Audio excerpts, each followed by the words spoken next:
All right, so Ford is in the news again today for a couple of different reasons. Most notably, they pulled out of Rivian again. They basically decided to finally get rid of that investment and just wipe it clean from the books. I've seen a lot of different articles and videos popping up as to whether or not this is a good or a bad thing for Ford and Rivian. So first of all, Rivian, Ford pulled out, but they do still have Amazon. They're still backed by a big-time Amazon investor. There's some other big names in there as well. So other than Ford pulling out, their stock is probably still okay. And as of when I checked earlier on the stock ticker, Rivian is doing better than Ford currently. We'll see how that plays out. It's just a one-day thing. As to whether or not it's good or bad for either company, I'm not 100% sure yet. I will tell you this.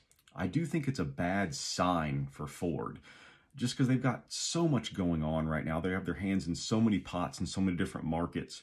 And as of just a couple of days ago, Jim Farley, the CEO of Ford, is on record of saying a couple of things that are a little bit concerning. One, 2022 profits by Ford were off projections by about $1 billion.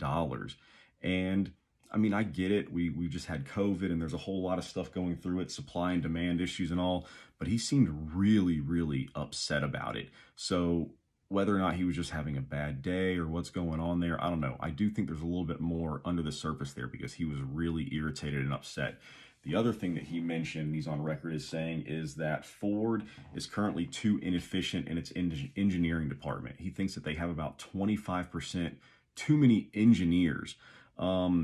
Maybe it's just me, but when it comes to manufacturing and when you're trying to tackle something as complex and complicated as EV, especially when somebody like Tesla is doing it so much better than you and you're having big problems with the Mach-E and stuff like that, you need more engineers. Not to mention the fact that if you do go and lay off 25% of those engineers, they're going to stay within the industry. They're going to go to your competitors. So I don't know. I think Jim Farley is probably a pretty good leader, but he probably needs to get a little bit of a hold on that whole brain to mouth thing. Certain things he just shouldn't say. It's a little bit telling. Anyway, we'll keep you tabs. We'll keep you posted on this story.